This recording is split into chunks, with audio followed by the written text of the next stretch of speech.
Today, we're going to talk about how to stay calm when an ex ignores you, which, believe you me, is no easy feat. In fact, this entire discussion was inspired by a comment we got in our private Facebook support group. Basically, the comment reads as, okay, how do people manage their emotions when an ex clearly ignores your text? And really, the name of the game, I think, when it comes to staying calm when an ex ignores you is emotional control. You always hear us talking about it, but one of the things we've not really done a good job is explaining how to achieve it. Well, that changes today because I'm going to list out the 3 core pillars of obtaining emotional control: the around the world technique, having a bigger purpose in the world than your ex, and treating a breakup like the stock market. Well, let's dive in, because I think this is going to be one of the most honest discussions I've ever had on this topic. So let's first start with pillar number 1, the around the world technique. This is going to be kind of a weird admission, but I have always thought of relationships and people as like little planets revolving around us, like planets to a sun. Those closest to the sun are the ones the sun holds most dear. Those farthest away are still important, but the connection is not quite as powerful. So I actually, in preparation for this video, decided I was going to draw a graphic. So I'm going to post that up on the screen right now so that you can see that. So something really interesting happens when we get into a relationship that we deeply care about. So our little solar system, you have you as the sun, you have maybe a boyfriend and girlfriend revolving around you closest, you have sort of maybe family members revolving around pretty close, you've got friends, you've got colleagues, whatever. But what's interesting is when you get into a relationship with someone else, your boyfriend and girlfriend, our little solar system almost becomes entangled with our partner's solar system. And eventually the 2 solar systems begin to merge and warp until you actually start prioritizing your partner more than anything. And after a while, you give up ownership of your entire solar system so that your ex becomes the sun around which you revolve. And it ends up looking something like this. So instead of you being the solar system or the sun that the worlds revolve around, your ex becomes the world that you're revolving around, becomes the sun that you're revolving around. Your schedule changes. You start bowing down to their wishes, what they want. And in a way, it's even worse when they break up with you. It almost locks your trajectory around them for the immediate future because you're so desperate to get them back or put things back to the way they were before the breakup. But revolving your life around someone else is a dangerous proposition. You lose a bit of yourself. Your hopes, your dreams are no longer your own.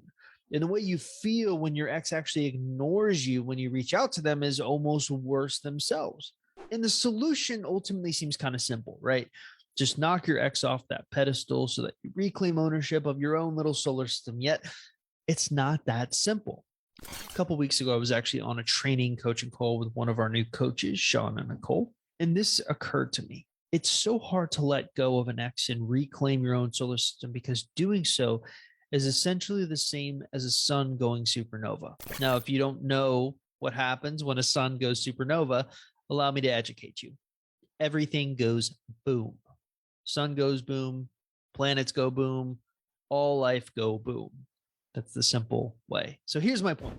It's not easy to blow up your solar system and start anew, especially when you have months or years of ingrained behavior of thinking and acting the same way every single day. But if you want to stay calm when an ex ignores you, well, I think it's time to take back ownership of your own little solar system. And you're going to do that by accomplishing pillar number 2. Pillar number 2 is having a bigger purpose than your ex. Now, it sort of goes with the territory of revolving around your ex's sun, but for many of our clients, they have no greater purpose to devote themselves to other than winning their ex back. Yet for me, that's a shallow life. I guess it's the whole deathbed argument. Now, this can be kind of morbid, but indulge me here. Imagine you're dying. You're barely clinging on to your last breath, and your life flashes across your eyes. What would you have to see for it to be worth it to you, to have a life well lived? Something tells me obsessing about an ex who ignores you isn't going to be on the top of that list.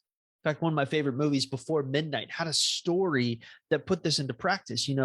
This really profound line was delivered. There was a character named Anna. She said, "My grandmother's mother wrote to our whole family a 26-page letter from her deathbed. She spent 3 pages on the costumes she did for a play and only 1 paragraph on her husband." Another character named Jessie says, "Was she an actress too?"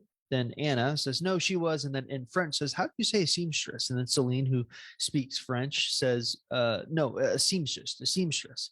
Ah, seamstress.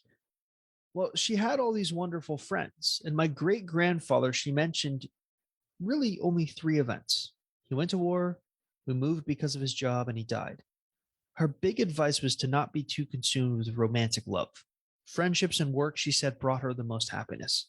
Now, here's my point. When reading that sort of internal story, and it's a make believe story from the movie, maybe the writer of the movie actually put something real in there, but it strikes a little true because breakups sort of tend to cause us to hyper analyze our relationships. But at the end of the day, even with the very best relationship in the world, we'll still end up feeling hollow, like something is missing. Why?